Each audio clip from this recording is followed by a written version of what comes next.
We're about to enter the 13th zodiac sign, which is called Ophiuchus, and this was a sign that was omitted out of Western astrology, but now more and more people are starting to become aware of this constellation, and we're about to move into it on November 30 until December the 17th. And this is the case every year. It's a constellation that sits between Scorpio and Sagittarius. Now, Scorpio confronts us with our shadow, with our unconscious thoughts and behaviours, so that we can take responsibility for our own shadow, if you will. And Sagittarius is the teacher who, through higher understanding, is able to help others. So it's fitting that the sign we transit through that bridges these two signs is one who awakens the Kundalini and becomes self-aware. So the fact that this sign has been omitted is very symbolic. So I recently was given some information in a sort of state between the worlds that this window that we're coming up to on the 21st of December 2012 through till the 23rd, that 3-day solstice vortex, is when the winged serpent would return. And the winged serpent is simply the holy hermaphrodite. This is the man who has awakened the sacred feminine within. So, or if you're a woman, you know, it's a woman who has found her disowned self. But because we've just come out of 6,000 years of patriarchal consciousness where the unconscious masculine dominated the sacred feminine, this is literally the return of the Magdalene. In ancient times, the Magdalene was simply the title given to the high priestess, and the high priestess served in the temple of Ishtar, whether you knew her as Ishtar or Astarte or Esther, but this goddess was literally the queen of heaven, and she is, if you will, the mature aspect of Venus, the sacred feminine. So when Venus is immature, is unconscious, it is the aspect of Aphrodite who's the maiden, and it comes up in the evening sky as the evening star, the first star we see. And this is when Aphrodite is looking for her beloved. She's looking for someone that can prove to her how lovable she is.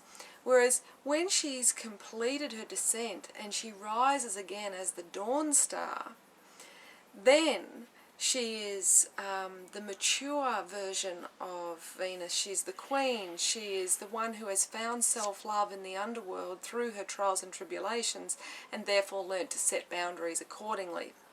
So what is happening in this 3-day window is there is a cross in the sky called the Divine Cross in the Milky Way, and it's just beyond the constellation of Ophiuchus, and this is going to align with the star of matter, which is or the cross of matter, and it will create the 8-pointed star in the sky, which is the symbol of Ishtar.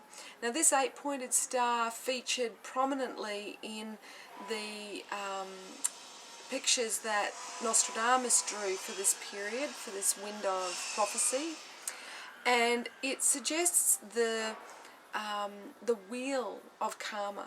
So we have an opportunity at this window to transcend the wheel of karma, and we do that by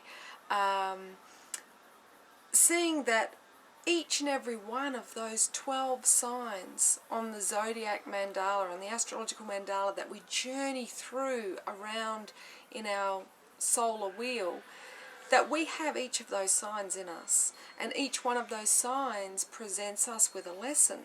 If we understand the lesson of each sign, if we see and acknowledge the shadow and the strengths of each one of those signs within us, then we can transcend going around unconsciously on the wheel and seeing our disowned self in the other.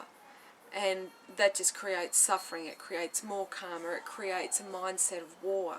Whereas when we see the other within us, and a good mantra is I am that. Whatever happens, whoever presents in front of you, to simply say I am that. And acknowledge that that is a potential within you, that is a part of you, that we are all the one consciousness. When we do this, we can literally still journey around the zodiac constellations each year, but do so in a spirit of communion, do so in a spirit of celebration, of I am that, as we journey around every sign. So what this means is that we are rebirthing ourselves as evolved, conscious, stellar beings. Now, Ophiuchus, we're going to be transiting through this constellation in the lead up to the 21st to the 23rd of December. And